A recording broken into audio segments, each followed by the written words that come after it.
वारकरी संप्रदायाची परंपरा जपत दरवर्षीप्रमाणे यंदाही संत गुणवंत महाराजांची पायदळ पालखी अमरावती येथून चांदूर बाजार तालुक्यातील लाखनवाडी इथं भक्तिमय वातावरणात मार्गस्थ झाली आहे।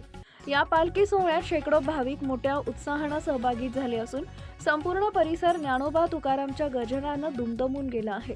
अमरावती येथून निघालेली ही पालखी चांदूर बाजार तालुक्यातील बरानपूर मार्गे लाखनवाडी इथं पोहोचणार असून मार्गामध्ये विविध ठिकाणी भाविकांकडून पालखीचं स्वागत करण्यात येत आहे। टाळ मृदंगाच्या गजरात अभंग भजनांच्या सुरात भाविकांनी पायदळ वारीचा आनंद लुटला।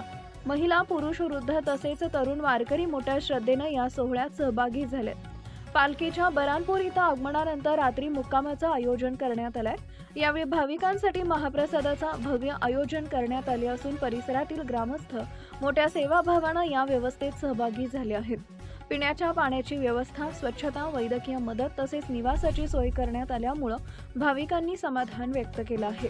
या पायदळ पालखी सोहळ्याचं आयोजन सुरेशदादा मोरे, प्रमोद हिवराळे, रवींद्र वानखडे, समस्त गावकरी मंडळी तसेच तुळजाभवानी संस्थान बऱ्हाणपूर यांच्या संयुक्त विद्यमाने करण्यात आले।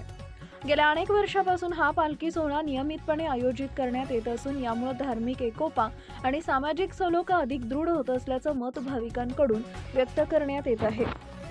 संत गुणवंत महाराजांच्या पालखी दर्शनासाठी मार्गावरील गावातील नागरिक मोठ्या संख्येने उपस्थित राहत असून ठिकठिकाणी फुलांची उधळण करून पालखीचं स्वागत केलं जात आहे।